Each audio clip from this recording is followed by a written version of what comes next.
Turning Point is brought to you by PC Wealth Management of Morgan Stanley Smith Barney and the law firm of Duffy & Duffy, protecting the victims of medical error.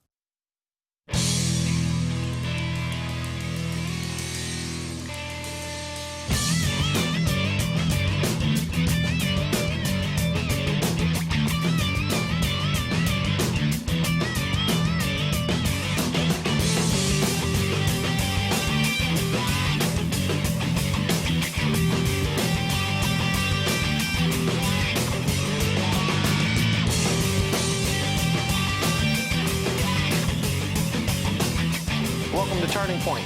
Our special guest today is Foghat drummer Roger Earl. How you doing? Doing good, and founder, I should say. You wanted to Yeah, one of the founders. Yeah, let's start right in with the founding of Foghat. Foghat was founded in 1971. Three of us were in a band called Savoy Brown, a blues band. I joined them in 1967, and we left Savoy Brown at the end of 1970 and formed Foghat. And got to thank Savoy Brown. That was my first real paying gig. Not too much, though. You were talking off. Yeah, £12, 10 shillings a week to start off with. But I didn't get paid for the first 6 weeks. It's a blues band, so I did the... and it was a signed band at the time, Yeah, right? it was a signed band, yeah. And I did the audition at a little pub in southwest London. And I packed my drums up, and I guess I got the gig. Nobody really said anything. Then I was going downstairs, putting my drums in my dad's car. He lent me his car. And they said, "Where are you going?" And I said, "Going back to work." I was a commercial artist at the time. I was 20 years old. I said, "We've got a gig in Birmingham tonight. You're in." How far is Birmingham from London? It was 150 miles, something like that, up the motorway. And it was interesting, but I didn't get paid for about the first 5 weeks. So I went in to see the manager, Harry Simmons. He was the lead guitar player's brother. He came from Wales. And I said, "Harry, I haven't been paid yet." He said, "You haven't been paid, boy? Oh, we'll see about that then." So 6 weeks rolled by, I still haven't been paid. And so I started looking for more jobs. I auditioned for Jimi Hendrix. That was a thrill. I auditioned for Crazy World of Arthur Brown to play drums. Didn't get either of those gigs. Then after about 7 weeks, I went back to see Harry, the manager, and said, "Harry, I still haven't been paid yet." And he said, "You haven't been paid, boyo." So eventually I started getting paid. I don't think I got back pay, but it was a lot of fun. It was a terrific band and a real learning experience. Did you record with them? Yeah, I did 5 albums with Savoy Brown, and it was a lot of fun. I really enjoyed it. It's very exciting. How close did you come to getting Hendrix? Probably came in 5th. Yeah, really? Yeah, but Jimmy was really cool. It was auditioning in a club just off of Piccadilly Circus. I think it was called Birdland. But this is quite a few years ago, 67. So, and it's raining as usual. Everybody's lining up outside. It's at midday, about 12 o'clock. And Jimmy comes up and starts talking to me and telling me about songs he's written the night before. Beautiful guy, an incredible player. You remember what songs they were? That I played. No, that he wrote the night No, before. he just said that he'd been writing some songs. He was just talking about songs he'd written the night before. Very open, real friendly, and incredible guitar player. I played for about 40 minutes with him, I think. What did you play with him? Drums. Yeah, well, I know. What songs? Played like a Red House, a bluesy kind of thing. We did a Chuck Berry tune. I think Johnny Be Good. Played a couple of shuffles. We did a Bob Dylan song, I think. Along the Walk. I think so, something like that. And it took me a little while, to be honest with you, to figure out what was going on, because he'd be out there and he just started playing, and I'd never heard anything like it. I mean, I was schooled in like rock and roll and blues, which is like, you know, fairly straight ahead. And he's like playing all this really cool stuff I'd never heard. It took me about 5 or 10 minutes, but he was very generous with his time with me. Thank you, Jimmy. How was he? Was he straight when he auditioned, or was he wasted? No, he was cool. He loved to play. In fact, I got up and jammed with him a few times. Well, that doesn't mean he wasn't wasted, though. Oh, yeah, I don't know. No, he seemed fine. Jimmy took his playing and his art real serious. I got up and jammed with him over here in New York, a place called Steve Porcine, back in when I first came here with Savoy Brown back in, I think it was 68. And I also jammed with him in a club out in LA one time with Eric Bird and a few other people. That might have been a little hazy. When we come back, more with Roger Earl from Foghat.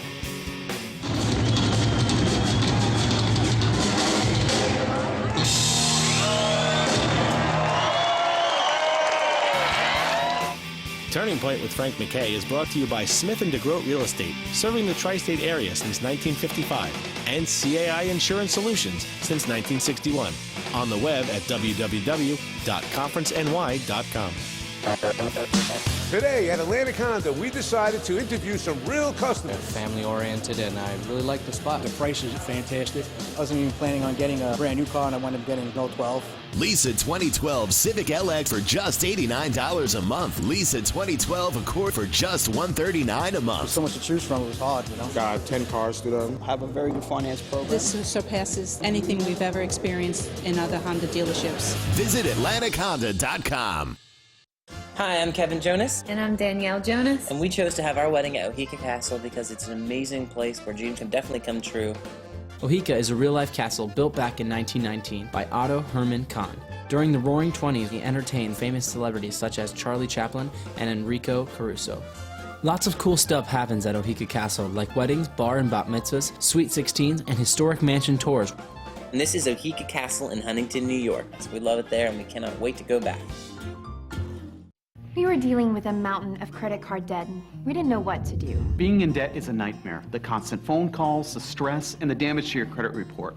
We felt trapped. That's when I heard about Credit Guard of America.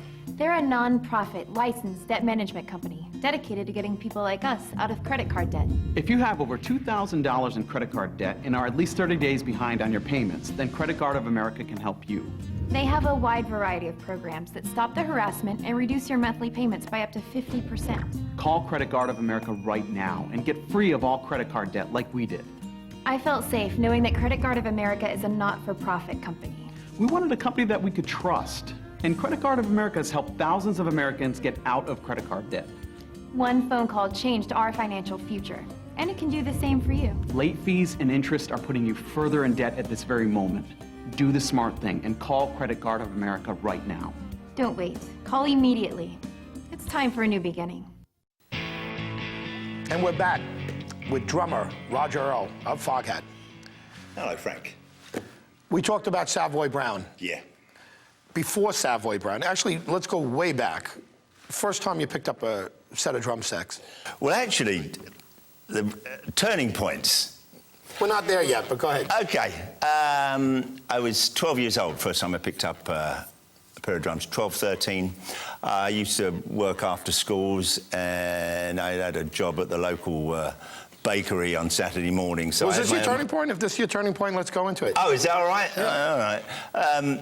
So, you know, I had my own money, and I wanted to play drums, or I wanted to get a motorbike. So I said to Dad, Dad, I want to get a motorbike. And he said, I'm not signing on the dotted line for that, son. I went, oh, I've got some money, but he had to sign for it. I said, well, I want to get a drum kit. And he said, all right.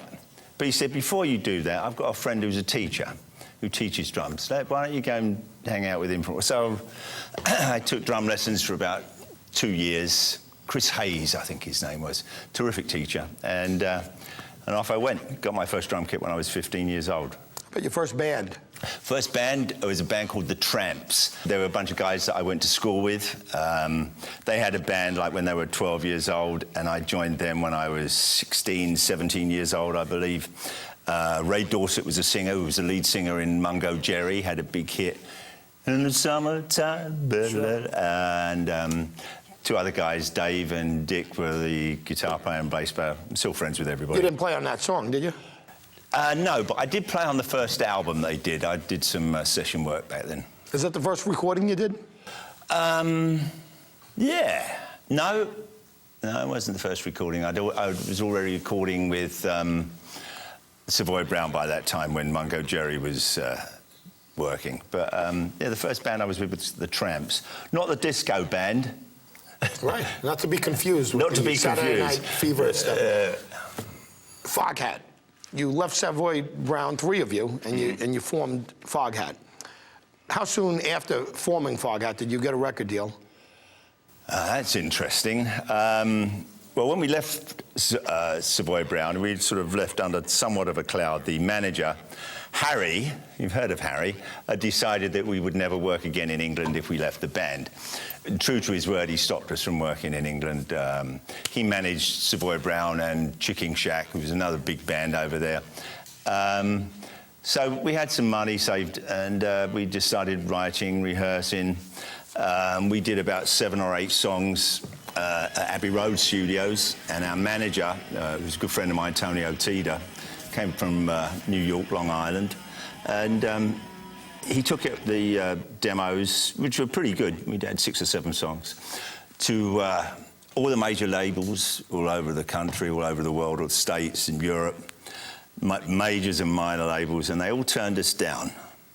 Every single one of them. So we were a little bit despondent because the greenies are starting to run a bit low. Wife and kid to keep. And Albert Grossman, who was the manager of Bob Dylan. And the Beatles he got involved in. Yeah, well, maybe. Bob Dylan, the band, Peter, Paul and Mary. He was forming a new label, and he was looking for a band, and our manager at the time knew him, and he came over to England. He was travelling with the band. They were doing a tour over there. And so we rented this little club in North London, and Albert came down to see us, and it was in the afternoon, just Albert and us. You know, we cranked up the Hiwatts and the Marshalls, and he visibly went, oh, when we started playing. But so after, we played about 6 or 7 songs for him, and he said, is there anywhere we could get some like tea and biscuits? So I said, yeah, there's a hotel across the road. So we went across the road and we sat down, and Albert ordered tea and biscuits all round.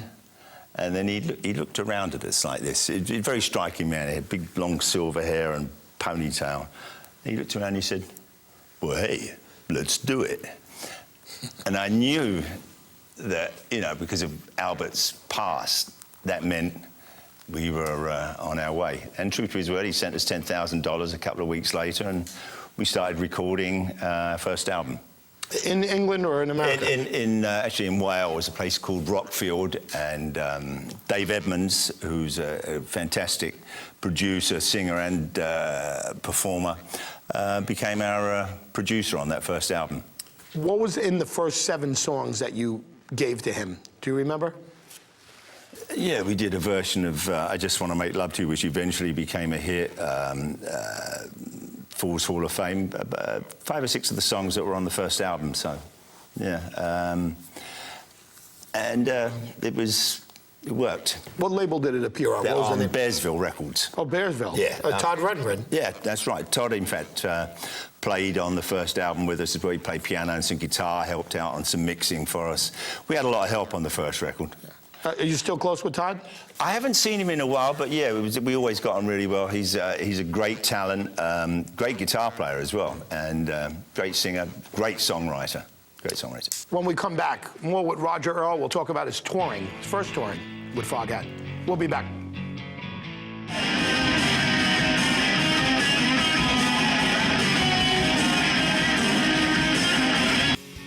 Turning Point with Frank Mackay is brought to you by Atlantic Honda, New York's auto giant, and Herman Katz, Kangemi & Klein, property tax attorneys and advisors.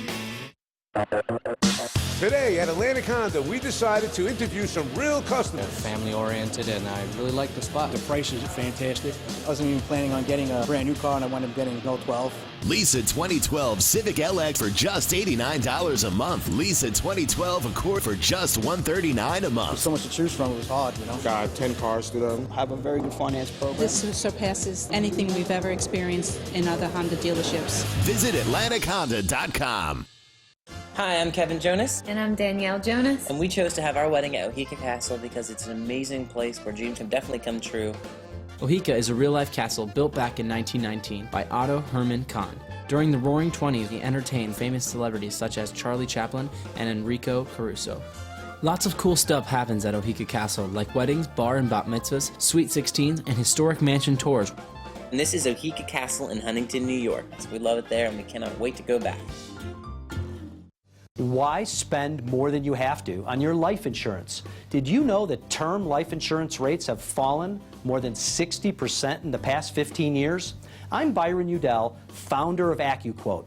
At AccuQuote, we monitor the rates, features, and financial strength of hundreds of top-rated life insurance products from brand names you trust. Since 1986, we've helped hundreds of thousands of people just like you save a fortune on their life insurance. For example, a healthy 40-year-old can protect his family with the $500,000 of 10-year level term for less than $21 a month. We also have policies that guarantee your money back even if you don't die. So whether this is your first time buying life insurance or you want to see if you're paying too much, call today for your free quote. Call 877-489-9639. That's 877-489-9639. We're back with Roger Earl of Foghat. Roger, off air, we're talking a little bit about your touring. You told me a great story. Hopefully you'll tell it on air. It's about Peter Grant and some Quaaludes. Yeah, well, there was a party going on, and it was Park Avenue South, one of the big hotels. It was early 70s, I think, 73, somewhere around there. Bunch of people. Bob Dylan was actually there. He was like he was very quiet and holding court in one corner. Peter Grant was there, who was Led Zeppelin's manager. Big guy. He used to be a wrestler, I believe. He had a very high-pitched voice. He talked a little bit like that. But Peter was interesting. Anyway, he was crushing up Quaaludes and getting people to snort them. I stayed away from that. And so he wanders over to where Bob is sitting, and he says, "Oh, I'm Peter Grant. I'm Led Zeppelin's manager."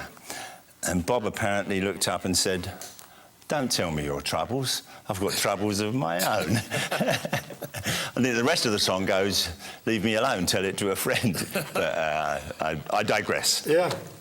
Peter Grant, is that your only experience? Yeah. When we first started the band, he did come down to see the band and was interested in managing us, but it didn't work out. Are you fortunate that it didn't work out? Do you think you would have gotten Zeppelin to it? I don't know, really. No, actually, I was real fortunate that Albert Grossman came along and took us under his wing. That worked really well for us. Oh, got you your first record deal, didn't it? Yeah, our first record deal. He gave us our shot. He made millions off of us, but it was great. How about first big tour? What was the first band that you really, broke through with? Early days, we did a lot of dates with Humble Pie and the Jay Garwas band, two fantastic bands. We were often the opening act on that bill. Even with Jay Giles? Because it took them a while before they broke. Yeah, no, we would support Jay Giles. In fact, the very first date, second date, rather, I did with Savoy Brown way back then, was up in Boston, and Jay Giles was like the second band on the bill. But yeah, Jay Giles were a fantastic band. Stevie Marriott and Humble Pie were like incredible. There's a couple of Stevie Marriott tales I could tell, but he was great. He was very generous with his time. I remember one time, you may have to bleep a few of these things out. Don't worry, we'll worry about that. All right then. So we just started touring, and as is often the case, it's the crew sometimes just overstep their bounds, as it were. Anyway, we're opening up for Humble Pie, and like they're giving us all kinds of crap about lights, and we can't use this, we can't use that, and it was just, there was no need for it because Humble Pie could like blow anybody away. We were just struggling. So Stevie hears about this, and like we'd become friends. He was generous to a fault. He comes out on stage. He was only about 5'2". He said, "Leave f***ing Foghat alone. Stop f***ing with f***ing Foghat. Anybody f***ing with them, they're f***ing with me. Now leave them alone." And everybody went, "Okay." So Stevie, he endeared himself to me. You're right, we might have to bleep You might have to bleep. Well, that's Stevie Marriott for you. A little later, we're going to get into, of all things, some cooking shows. Yeah. And some wine. Yeah. Something you're, I imagine, an expert on. Well, I enjoy drinking, and I enjoy eating. I enjoy cooking, fishing. Wine was always my beverage of choice. I never drink before we play. Always sober. Is that true? True.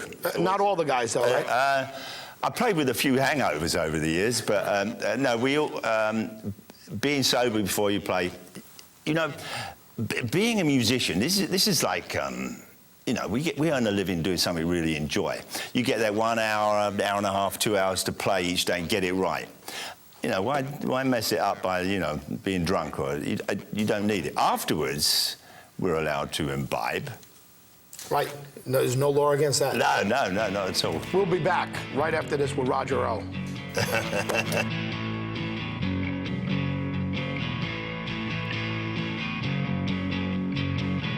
Turning Point is brought to you by PC Wealth Management of Morgan Stanley Smith Barney and the law firm of Duffy & Duffy, protecting the victims of medical error. Hi, I'm Kevin Jonas. And I'm Danielle Jonas. And we chose to have our wedding at Oheka Castle because it's an amazing place where dreams can definitely come true. Oheka is a real-life castle built back in 1919 by Otto Herman Kahn. During the Roaring '20s, he entertained famous celebrities such as Charlie Chaplin and Enrico Caruso. Lots of cool stuff happens at Oheka Castle, like weddings, bar and bat mitzvahs, sweet 16s, and historic mansion tours. And this is Oheka Castle in Huntington, New York. So we love it there and we cannot wait to go back. Today at Atlantic Honda, we decided to interview some real customers. Family-oriented, and I really like the spot. The price is fantastic. I wasn't even planning on getting a brand new car, and I wound up getting no 12. Lease a 2012 Civic LX for just $89 a month. Lease a 2012 Accord for just $139 a month. There's so much to choose from, it was hard, you know. Got 10 cars to them. Have a very good finance program. This surpasses anything we've ever experienced in other Honda dealerships. Visit AtlanticHonda.com. Attention, oxygen therapy users, for this important message. I lost my freedom the day I went on oxygen. Those tanks, they kept me from really enjoying my life. Hi, I'm Mary, an oxygen expert here at Inogen. If you require supplemental oxygen, we can help you regain your freedom and independence. Meet the new Inogen One. It's a lightweight and easy-to-use portable oxygen concentrator that makes its own oxygen. It works just like your in-home concentrator, but it's much smaller and lighter. Take your independence back and do the things you love without worrying about running out of oxygen. The Inogen One is even approved for air travel. I first got this Inogen One, I thought, this is a godsend. This is a real piece of art. Call now and we'll send you this free information kit. If you have Medicare or other insurance, you may be eligible to reclaim your freedom with the Inogen One at little or no additional cost. Call 1-866-880-4355 for your free no-obligation information kit. Call 1-866-880-4355 today. Welcome back.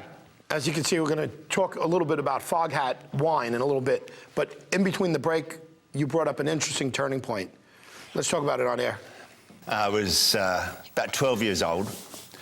My father had just brought, my father played piano, and he brought home this record called Great Balls of Fire by Jerry Lee Lewis. And he said, well, have a listen to this, son. This boy can play piano. And Dad took me to a Jerry Lee Lewis show in about 1960 in southwest London in a theatre. Took me and my brothers and some friends and stuff.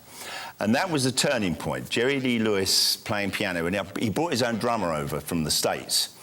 And actually, Mum said I've never been the same since. Jerry Lee Lewis was an incredible performer. I bought all his records, still do. He's just made a couple of albums over the last couple of years called Last Man Standing, which is fantastic. He is a brilliant piano player and singer. No doubt about that. And that was like the turning point. I saw him and I said, that's it, I'm going to be in a rock and roll band one way or another. I started learning piano at first, but then my brother plays piano, my older brother Colin, and Dad played piano. So drums, they're louder. Yeah, right, they're more aggressive. Yeah, lots of fun. Speaking of lots of fun, let's talk about the wine. Give you an infomercial here. We played the California Mid-State Fair about 7 years ago, and there was a winemaker there called Steve Rasmussen. He got in touch with us via email and said, I don't know if you've probably already done this, but would you be interested in making some wine?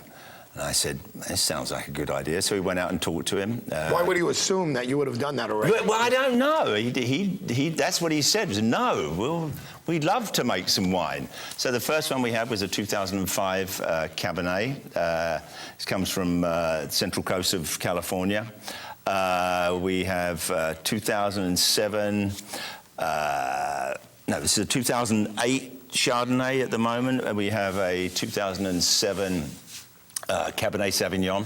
We also have a 2010 Chardonnay in bottles, they're laying down at the moment, and a 2010 Pinot Noir. Is this fun, or is this lucrative, or is it both? Oh, it's great fun. It's really good. Yeah, it is. It's a blast. You know, we go out there, we pick the grapes, we pick the fruit, we crush it, we do all the things and put it into the barrels and punch down, into the tanks and punch it down. Yeah, it's a lot of fun. I haven't tried it. I heard it's very good. Oh, it's fantastic wine. And the other thing I really enjoy about it, like we get out there and we're picking the grapes and working with everybody, is that the winemakers and the people, the growers, the farmers, they all share their ideas. They you know, like they tell you what's working, what isn't working, if there's some kind of blight that's affecting certain grapes, and it's fantastic. The people are like generous to a fault with their knowledge, and everybody is sharing their food and drinking. Other than wine, what's next? What do you do next? You're still playing? Yeah, we do around 70 shows a year, mostly in the States, occasional forays into Europe and north of the border. That's Canada. Yeah. Almost home. Almost. No, this is home. And yeah, it's a lot of fun. We have a cooking show in development. I love to cook. I love to eat. I grow my own stuff, catch fish, cook them. We film it on the road, so there's shows, touring. It's a lot of fun. It's like a bunch of old people playing rock and roll. They know how to do it. And soon, hopefully, the Rock and Roll Hall of Fame, they've got to run out of people to put in there, and they've got to put you guys in. Yeah, that would be nice, but you know, we're still working. We have a new album out last year. Last Train Home, a blues album. Did you put it out on your own label? Or yeah, we have our own label. We've had 3 or 4 albums out over the last 10 years, working on a new DVD from one of the live shows we had. And in the immortal words of our original singer, Lonesome Dave, gonna roll to roll and rock till we drop. On that note. Thank you, Frank. It's been a pleasure. Pleasure having you. Thank you. Roger Earl, drummer of Foghat, co-founder of Foghat, and wine connoisseur and manufacturer now. Thanks for being here. We'll see you next week on Turning Point.